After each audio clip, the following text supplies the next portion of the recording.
Hello, I would like to chat with you about my morning.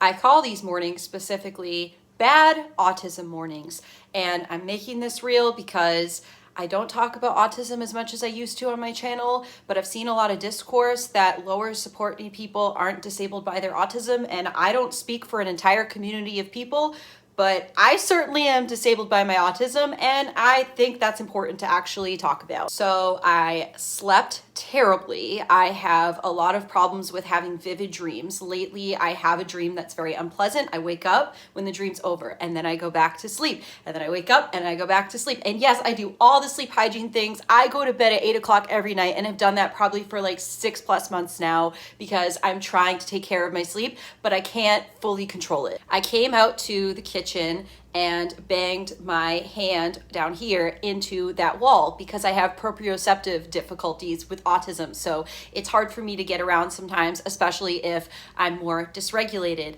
I then went to get a pan over there. We have wooden cabinets, and it's a rather large pan, and the pan's a bit larger than the cabinet.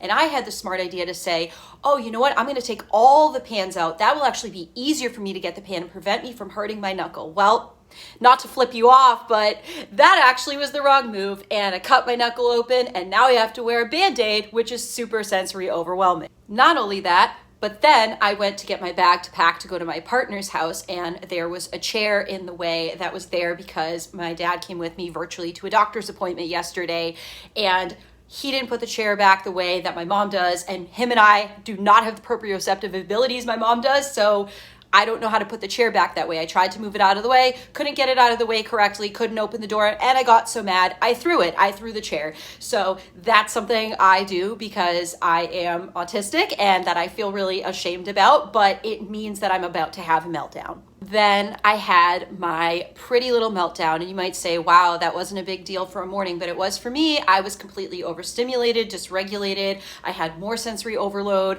I hurt myself a couple times. I dealt with a ton of unpredictability, and it really threw me off for my whole morning. Yesterday, I had a doctor's appointment, and I asked the people on the phone, since they called me to let me know how to get the link for it, if my doctor would be running late. And they said, no, if so, it'd be like a few minutes. She was 37 minutes late.